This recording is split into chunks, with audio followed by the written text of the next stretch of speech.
ఇది కులగణనలో జనగణనలో కులగణన పెట్టడము ఇది గొప్పగా మేము చేసినాం బీసీలకు అని చెప్పి చేతులు దులుపుకుంటే కాదు. 11 సంవత్సరాల తర్వాత ఇప్పుడు దేశవ్యాప్తంగా ఇక్కడ బీఆర్ఎస్ పార్టీ ఆధ్వర్యం మేమందరం కూడా తమిళనాడు పోయి అక్కడ స్టడీ చేసి తమిళనాడు నుంచి అనేక అంశాలు దేశవ్యాప్తంగా ఈ మోడల్ ఉండాలని చెప్పి మాట్లాడడం, ఇక్కడ బీసీ సంఘాలు కూడా అడగడం, ఇక తప్పని పరిస్థితుల్లో చేయాలని చెప్పి అలా చేయడం, ఏది ఏమైనా వారికి స్వాగతిస్తూ దీన్ని వెంటనే చేయాలని చెప్పి మేము డిమాండ్ చేస్తూ ఉన్నాం. వెంటనే మొదలు పెట్టాలి. తర్వాత చట్టసభలో రిజర్వేషన్ కూడా జనాభా ప్రాతిపదిక మీద చట్టసభలు కూడా ఇమ్మీడియట్గా రిజర్వేషన్ కలిగించాలి. జనగణన చేసినా అయిపోయింది ఇంత సంఖ్య ఉందని చెప్తే కాదు. మాకు కావాల్సింది గౌరవం దక్కాల్సింది చట్టసభలలో రిజర్వేషన్ వచ్చినప్పుడే, హక్కు వచ్చినప్పుడు మాత్రమే గౌరవం దక్కుతుంది. కనుక జనాభా ప్రాతిపదిక మీద విద్య ఉద్యోగాల్లో రిజర్వేషన్ ఇవ్వాలి. రిజర్వేషన్ రాజకీయంగా చట్టసభలో కూడా 50% రిజర్వేషన్ ఇమ్మీడియట్ కలిగించాలి. 50% ఎప్పుడైతే విద్యా ఉద్యోగము చట్టసభలో రిజర్వేషన్ కల్పిస్తారో, ఇమ్మీడియట్గా కలిగిస్తామని చెప్పి మీరు తీర్మానం చేస్తారో, అప్పుడు సంపూర్ణంగా ఈ ప్రజలు మిమ్మల్ని నమ్ముతారు. ఖచ్చితంగా మరి ఎవరు చేయని నిర్ణయాన్ని మీరు చేసినందుకు ఈ బడుగు బలహీన వర్గాల వాళ్ళు కూడా మీ వెంట ఉండడానికి అవకాశం ఉంటుంది. కేవలం కులగణన చేసి మాత్రమే అయిపోయిందంటే కాదు. దీంతో పాటు నెక్స్ట్ క్యాబినెట్లో ఇవి కూడా మేము ఇస్తాం అని చెప్పినప్పుడు మాత్రమే మాకు నమ్మకం కలుగుతుందని చెప్పి మరి బీజేపీ నాయకులు కూడా, ఓబీసీ నాయకులు, బీజేపీ నాయకులు కూడా బీసీ వ్యక్తిని ప్రధానమంత్రి చేస్తామని చెప్పుకోవడం కాదు, వెంటనే బీసీ మంత్రిత్వ శాఖను కూడా ఏర్పాటు చేయాలి. ఒక అడుగు మీరు ముందు వేసారు, బీసీలకి చేస్తామని. ఒక కులగణనలో ₹1 ఖర్చు కానీ పెట్టడం కాదు, బడ్జెట్ అలొకేషన్ కూడా జనాభా ప్రాతిపదిక మీద బడ్జెట్ అలొకేషన్ చేయాలి, మంత్రిత్వ శాఖను ఏర్పాటు చేయాలి. నెక్స్ట్ ఫ్యూచర్లో మేము చట్టసభల్లో కూడా జనాభా ప్రాతిపదిక మీద కలిగిస్తాం. 50%, కనీసం 50% చట్టసభలో రిజర్వేషన్ కలిగిస్తాం. స్థానిక సంస్థల్లో కూడా మేము రిజర్వేషన్ కల్పిస్తాం.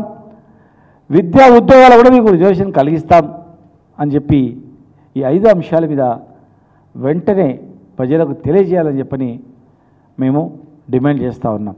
ఒకవైపు స్వాగతిస్తూ వెంటనే ఇవన్నీ కూడా అమలు చేయాలని చెప్పి మేము డిమాండ్ చేస్తూ ఉన్నాం. ఇవాళ కాంగ్రెస్ పార్టీ ఏదో మీరేదో చేసినాం మాది మోడల్ అని చెప్తా ఉన్నారు. తప్పది. దయచేసి బీజేపీ పార్టీకి మేము చెప్తా ఉన్నాం, మేము ప్రజలు బీసీ సంఘాల డిమాండు, బీసీ బడుగు బలహీన ఆర్థిక పరిస్థితి, ఆ నాయకుల డిమాండ్లను బట్టి మీరు చేయండి.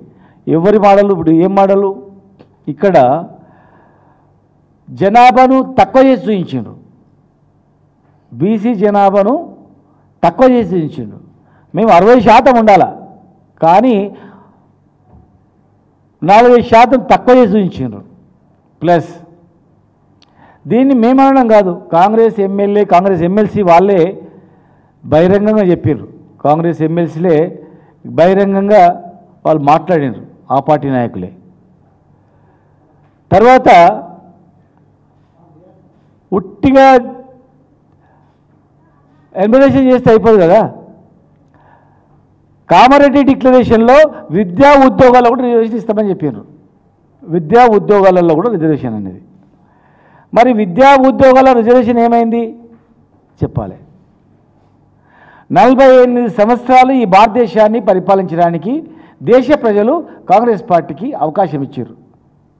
11 సార్లు, 48 సార్లు అవకాశం ఇస్తే మొన్న 2021లో కూడా మన అంతకుముందు మన మన్మోహన్ సింగ్ గారు ప్రధానమంత్రి గారు ఉన్నప్పుడు కూడా, గతంలో ప్రధానమంత్రి గారు ఉన్నప్పుడు కూడా చేస్తామన్నారు కులగణన. మళ్ళీ వెనుకకు పోయినరు. ఇవాళ కర్ణాటకలో ఒక రాష్ట్రంలో వేసిండ్రు, సరే తెలంగాణలో వేసిందని చెప్తారు కదా, కర్ణాటకలో కూడా కాంగ్రెస్ ప్రభుత్వమే ఉంది కదా, అక్కడ కులగణన చేసిన అది ఎందుకు బహిర్గతం చేస్తలేరు? కర్ణాటకలో ఒక తీరు, తెలంగాణలో ఒక తీరు, ఇంకో తీరా. 6 నెలల్లో 42% రిజర్వేషన్తో స్థానిక సంస్థలలో మేము ఎలక్షన్లో ఇస్తామని అన్నారు. విద్యా ఉద్యోగాలు కూడా ఇస్తామన్నారు. మరి ఏ రిక్రూట్మెంట్లో మీరు అన్న 42% పైన ఏ ఒక్క నోటిఫికేషన్ అయినా పడ్డదా? ఎడ్యుకేషన్లో వచ్చిందా?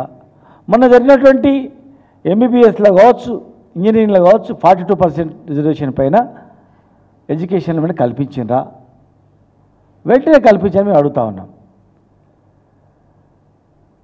ఒకరి మీద ఒకరు వేయడం కాదు, అన్ని రాష్ట్రాల్లో కూడా ఒకే విధానం అనేది ఉండాలి. ప్రతి రాష్ట్రంలో కూడా ఒకే విధానం ఉండాలి.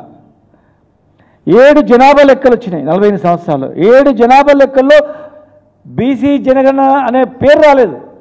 కేవలం బీసీలు అంటేనే చిన్న చూపు, బీసీలు అంటేనే ఒక ఓటు బ్యాంకుగా అవకాశం, ఓటు బ్యాంక్గా మార్చాలని చూసిన ఈ దేశంలో. కానీ వీళ్ళకు కూడా మనుషులే, వీళ్ళకు కూడా గౌరవం ఇవ్వాలనేటువంటిది ఎక్కడ కూడా ఇవ్వలేదు. 2011 యూపీఏ ప్రభుత్వంలో కూడా దాన్ని తుడిచిపడేసింది.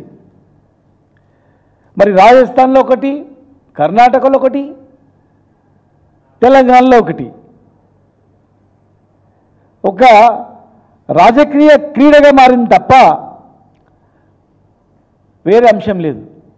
బీసీ బడుగు బలహీన వర్గాల వాళ్లకు చట్టసభలో రిజర్వేషన్ కలిగించినప్పుడు మాత్రమే పార్లమెంట్లో కానీ, అసెంబ్లీలో కానీ, శాసన మండలిలో కానీ జనాభా ప్రాతిపదిక మీద ఎస్సీ ఎస్టీల మాదిరిగా వీళ్ళకు కూడా చట్టసభలో రిజర్వేషన్ వస్తేనే గౌరవం ఉంటుంది తప్ప ఉట్టి లెక్క తెలిసి పక్కకు పడేస్తే కాదు.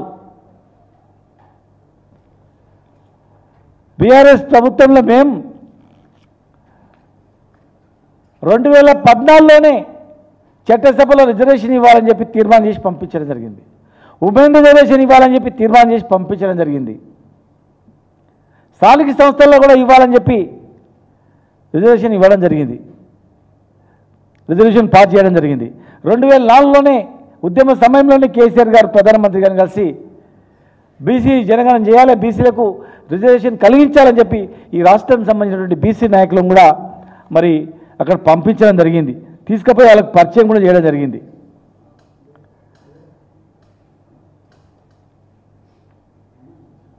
బీసీ గురుకులాలు, బీసీ